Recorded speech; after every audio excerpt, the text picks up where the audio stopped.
projects, which was the South of Bay Community Visioning Project.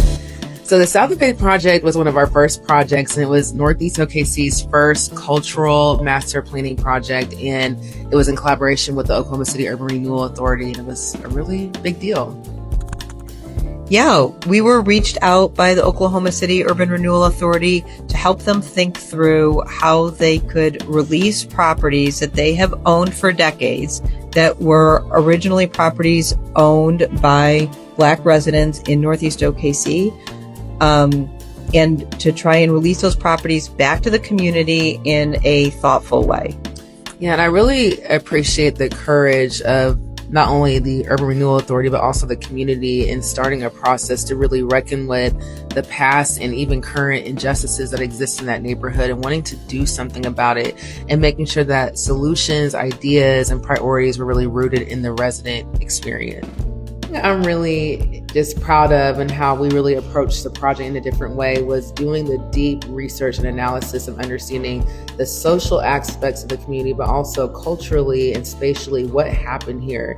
You know, in so many of the Black and Brown communities across the country, not even just here in Oklahoma City, so much of that data is missing from the archive, from the internet. It's not easily searchable and it's not always quick to find. And a lot of this history lives within people. And so that 2-year process of really taking our time and listening to the stories, creating space for people to mourn, to talk about their memories, to collect stories and understand priorities was something I was really proud of.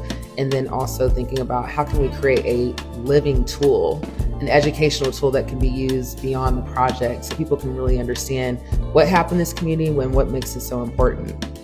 We also had the opportunity to work with the special archives at the Oklahoma City Metropolitan Library and look through some of the historic photographs that they've been collecting over the years, some of the historic and original documents for different city policies and master plans, and also the plans for the urban renewal projects.